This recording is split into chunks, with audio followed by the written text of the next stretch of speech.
AITAH for uninviting my brother and nephew for my celebration dinner because my nephew is autistic and my brother insisted on bringing him? Posted by you/newway888. Backstory: my sister and I, early 30s, have an older brother. He's on his second marriage. His first marriage gave me my nephew, Connor, 15M. Connor is autistic. When he was born, my, at the time, sister-in-law's family was the village. My parents were also the village. My sister and I refused to be part of the village. This resulted in many arguments until I told my parents they could either have my brother and his family and I would go no contact, or they could respect my boundaries and I'd still be around.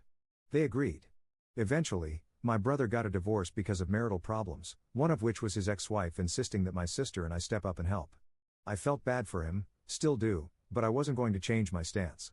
My sister didn't either. I have lived out of state for a bit and recently accepted a new job offer close to home. It came with a nice bonus, so I decided to invite my parents, sister, and brother out for dinner at my favorite Korean barbecue spot. My parents confirmed that it wasn't my brother's week with my nephew, so all was well and good. About a week before I got back home, my brother called and said his ex had something come up and that he had Connor the upcoming week, and his current wife was going to be out of town with her sisters. I said no worries and asked if he wanted to call his regular babysitter for Connor and I'd cover it for our dinner night. He said no, he wanted to bring Connor to the dinner and asked if we could change the venue because Connor gets overstimulated. I said no. This was my dinner, I'm paying for it, I'm going to my favorite place. He said, "You know your nephew really can't handle a place like that." I said yes, I know. That's why I'm offering to cover paying for a babysitter for that night. He argued that he'll just bring Connor with him. I said he's welcome to do that, but then I'm not going, so it'll just be him and our parents. He told me that was messed up, that if Connor gets overstimulated, he'll just take him and go outside until he calms down. I reminded him that the last time we went to a KBBQ place, Connor had a meltdown and they had to leave. My parents always feel bad for Connor, so they'll usually leave and go to my brother's house to help. I said I didn't want that happening. I wanted to have a nice dinner without having to worry about that.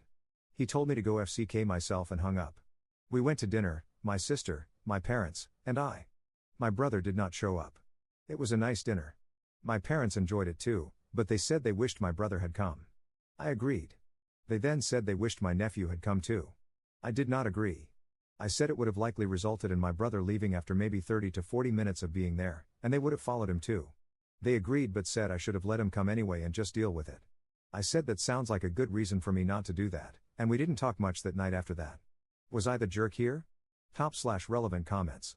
Additional info from Op. I've babysat Connor before, even now, I will watch him for a few hours if my brother has to do something. I don't watch him all day or overnight, though. It's not his fault, and he is in no way a bad kid. However, I had to set boundaries because my parents and brother, mostly his ex-wife, would take a mile if you gave them an inch. They wanted my sister and me to stay local after high school so we could help with babysitting, and I was not about to do that.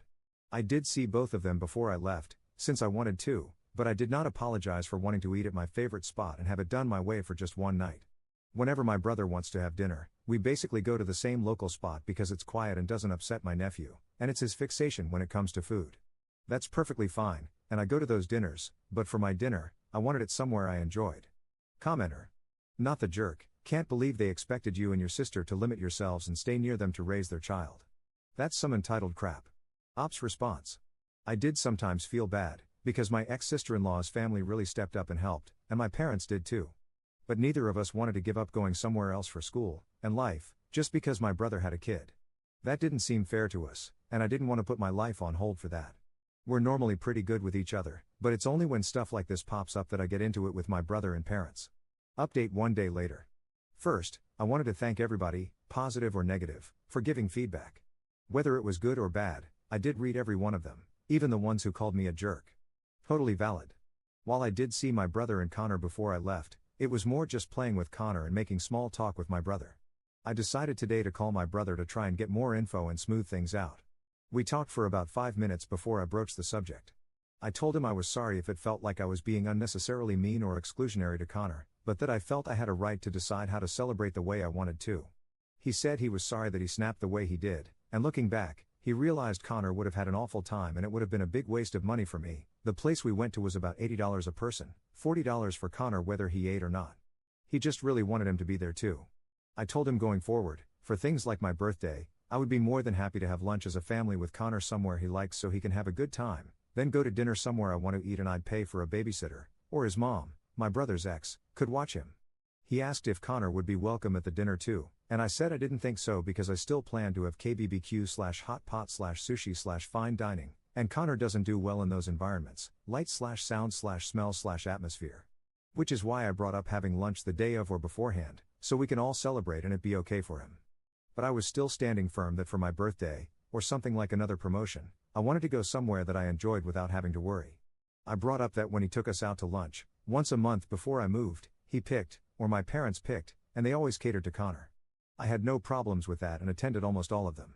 This time, I wanted something for myself. He wasn't over the moon about it, but said it sounded good and thinks Connor would enjoy it too. He also looked into getting him sunglasses, as one of you suggested, for bright/overly stimulating environments. He then had a question for me, which I knew was going to be asked at some point. Now that I'm closer to home, he asked if I was going to be more involved as an uncle. I said yes, but not in the way he probably wants. I said I'd be more than happy to go over to his house and hang out with him, his wife, and Connor, and bring food Connor likes, as well as babysit once or twice a month so he and his wife could go see a movie or have dinner together. But I wasn't going to be an on-call babysitter like my parents are. Several times he's dropped Connor off at their house for a week or weekend with little notice because he and his wife wanted to go on a spontaneous vacation. I told him that was not going to happen with me, especially since I'm in the process of adopting a cat, and he and Connor are allergic. I wasn't allowed to have a cat while I lived in my parents' house, which was fine, it's their house, and it wasn't fair to my brother and Connor who were over super often. So him getting dropped at my new place is out of the question. He thankfully didn't press the topic and said it's okay, Mom and Dad don't mind, and that he missed hanging out with me and was happy that I could be around Connor more. So, everything worked out as well as I could have hoped. I'm excited to move back home in a few weeks, and thank you all again for the advice and criticism. Second update 7 months later. Hi. Me again. Was hoping I wouldn't have to post here again, but, well, life had other plans. I, 31M, moved back to LA from Texas for a new job. My parents live here, as do my brother, 40M, his wife, and my nephew Connor, 16M. Connor is autistic, and while he's made a lot of progress since he was 10, he still struggles with a lot of things. He is nonverbal, stims often, and frequently has meltdowns. My brother, his wife, his ex-wife, and my parents are the only ones really able to calm him down. I regularly watch him once or twice a month so my brother and his wife can go see a movie or hang out. I do not watch him overnight or for several days consecutively, and it's always at their house. After our argument last time, my brother and I have been on pretty good terms. He hasn't really pushed boundaries about babysitting, and we've mended our relationship quite a bit. However, something came up recently that has us on rocky terms. My brother recently got news that he was selected to attend a conference out of the country. The company is putting him up in a hotel for 10 days, and while they won't pay for his wife to go, they have no problem if he pays for her airfare and everything and she stays in the room with him. I'm very happy my brother got this opportunity. The issue is childcare. The conference happens to align with the week my parents and sister are going to NYC to celebrate my sister's birthday. Nothing is refundable, and my parents promised my sister over a year ago they'd do this. His ex-wife, Connor's biological mother, will also be out of town for work. So that leaves me. When he called me up to explain everything and ask, I told him no. However, I listed reasons why I wouldn't do it. 1. I live about 90 minutes away. Distance-wise, not that far, but LA traffic makes a lot of things more difficult than they should be. I don't mind making the drive once or twice a month when I'm watching him, but I do not want to make it 10 days in a row. Connor cannot come to my place because I have a cat and he is allergic, as well as me having things around the house that are fragile. I do not work from home, and Connor would still be in school, so I would likely have to take PTO to do it logistically. 2. The longest I've watched Connor was about 6 hours.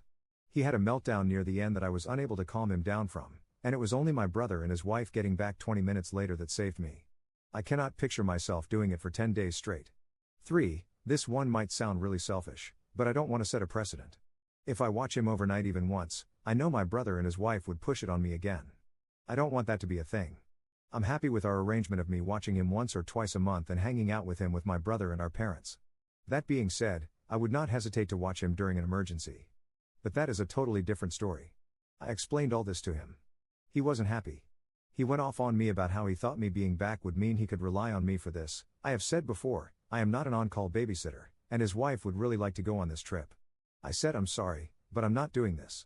I said I would be happy to go and help her on the weekend he's not there and hang out with Connor to give her a break, but I'm not going to risk my own mental health for 10 days and use 8 days of PTO to watch him for a non-emergency. He had a few choice words for me and hung up. He got my parents involved in the family group chat, and they surprisingly were on my side.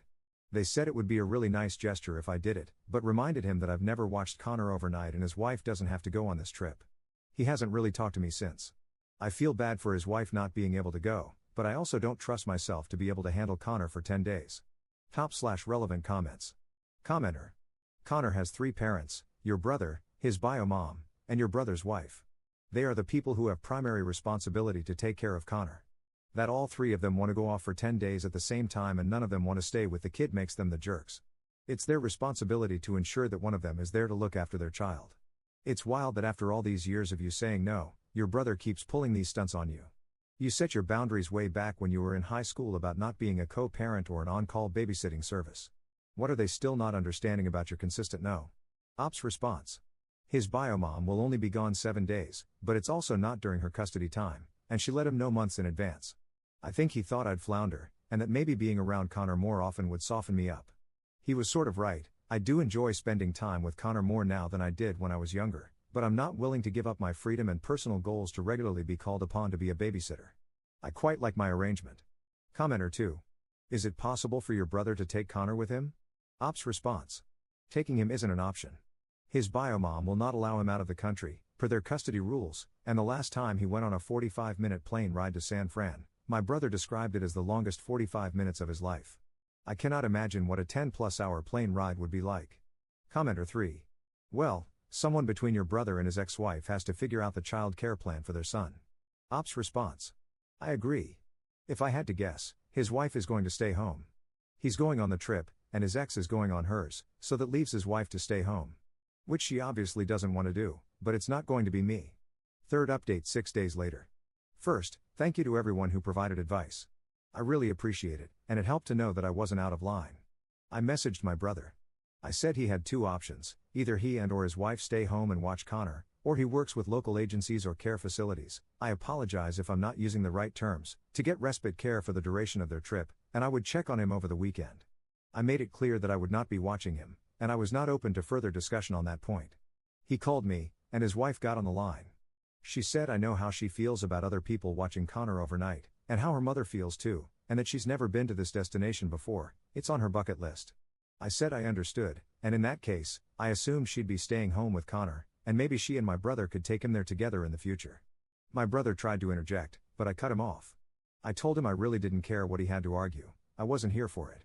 As some of you suggested, I again pointed them toward local organizations and government resources dedicated to helping parents with special needs children, but didn't get anywhere. I was really burnt out over everything, so I said good luck with the situation and hung up. I then made a group chat with him and his wife and told them that, going forward, I would be visiting once or twice a month, meaning one of them needs to be present while I'm there. I'm not watching Connor alone anymore. I feel like this is a fair compromise, allowing me to still spend time with Connor while not taking on a caregiver role. I told them that maybe, in the future, we could work back toward what we had before, but not anytime soon. They both responded with long messages, saying they were sorry but had no other options, and that they thought maybe I'd do it for them. They said this trip could have been like a second honeymoon and asked me to please keep watching Connor for a day or 2 each month, offering to pay me for it. I told them no amount of payment is worth it. It's not fair to me, and it's not fair to Connor. He is not my child, he is theirs. I told them they need to start working with agencies now and get Connor used to outside care and new caregivers, because our parents are getting older, and they won't always be an option. My brother responded that he and his wife would start the process and get his ex involved too, but asked, what are we going to do if that doesn't work? I told him that it's on them. I'd be happy to help research programs and benefits with them, but if they have any thought that I'm going to take over the role our parents currently have, they're out of their minds. His wife asked if I would consider getting trained to care for Connor the way they do, and I shut that down. I said I'm happy to be the fun uncle who drops by to hang out, but I value my independence and I'm not going to compromise that.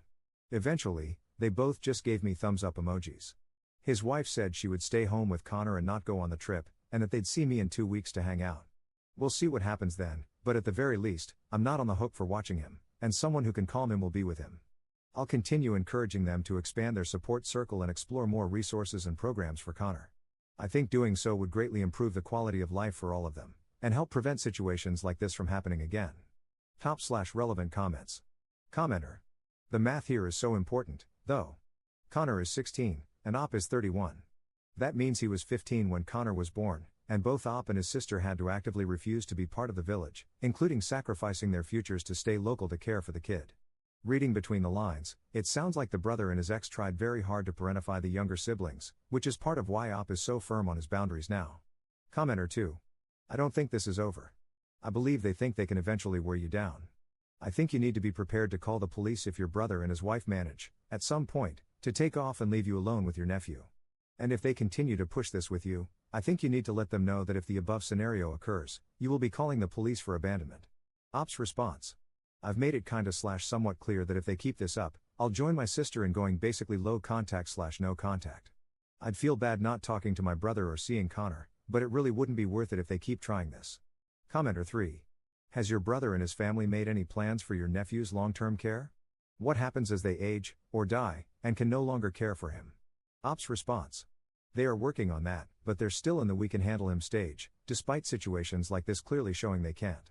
Op responding to a commenter telling him to be more compassionate toward his brother's family.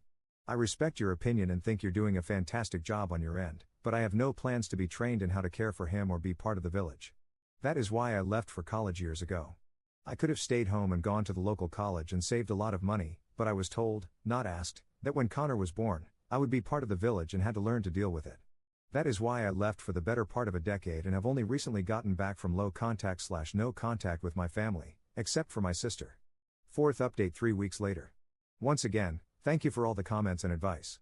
They are all greatly appreciated. I went to hang out with my brother, sister-in-law. I realized it was strange to call her my brother's wife the whole time, and Connor over at their house. My brother ordered pizza and he played with Connor while my sister-in-law and I hung out in the living room. My sister-in-law, surprisingly, apologized. She said she was very sorry for the way she was acting. She told me how, coming from the Midwest and her family, she's an only child, she was very used to seeing aunts and uncles take her and her cousins for a few days or weeks when parents had to do something. That they'd do sleepovers and the like, and always had parties at a different relative's house pretty regularly. She thought that based on her friends and how their families did roughly the same thing, that it was very commonplace. She did not expect me or my sister to rebuff that kind of relationship and be so against it. She said she understands now she was trying to force what she thought was normal, and she'll do her best to respect my wishes going forward. I thanked her for that. My brother came in with Connor, and while Connor was playing close by, my brother said he and my sister-in-law planned to go to therapy to come to terms with Connor getting older and to start planning for the future. He said it was stupid to think our parents would be around forever, much as we both wish that. He's hoping in a few months they, my sister-in-law and Connor's bio mom, will be comfortable enough to start leaving him overnight at respite care and with individuals trained to handle kids like Connor. My sister-in-law joked that she hoped that in a few years, maybe they could all go to the destination my brother was going to. I was happy to hear that. I told them I am really happy they are moving forward, but I also wanted to lay out some things I want them to know. I'd be happy to go with them to check out care facilities and assisted living, I believe that is the term, facilities that Connor may go to when the inevitable happens. I'd be happy to, if something horrendous happens, make sure that their assets and savings are used to take care of Connor and his needs. I'd visit Connor at said facilities when he's there. I would not take on any kind of caretaker role now or ever. That is not something I want to do. If they ever try what they tried recently or attempted to broach the subject again, I would go low contact / no contact. I said this more politely than I wrote it, but that was the gist of it. I will accept being called a jerk for this, but I took some of your advice and spelled it out for them in case they weren't getting the message. I would never let Connor end up on the street, but I also would not let him live with me and I would never be his guardian / adopt him. I would make sure he is with people who can handle and care for him the right way. Both of them took it pretty well, and were happy to know that I would make sure that I'd execute their wills correctly if it came down to it. My brother apologized again about the last argument. I told him I accepted his apology, but, politely, to never ask me to do that again. I reminded him that his dream was to be a dad and have a family. My dream was to travel the world. I am going to start doing that soon, probably week-long trips at most, but I wasn't going to ever sacrifice my happiness and youth to be a caretaker. I love Connor, but he's my nephew, not my child. And that I love him, my brother, too, but there are certain things I draw the line at. We hugged it out and had a good rest of the night. So that's that. I am really hoping that they keep to their word. I am so emotionally drained from all this that I honestly don't think I could stand another situation like what happened prior. But here's to baby steps and small victories. Top/relevant comments. Commenter. The sister-in-law comparing hanging out with aunts and uncles sometimes when she was a kid to having someone take care of her extremely high-needs kid was hilarious to me. Commenter 2. Sometimes caring for people means doing what is best and not what feels best.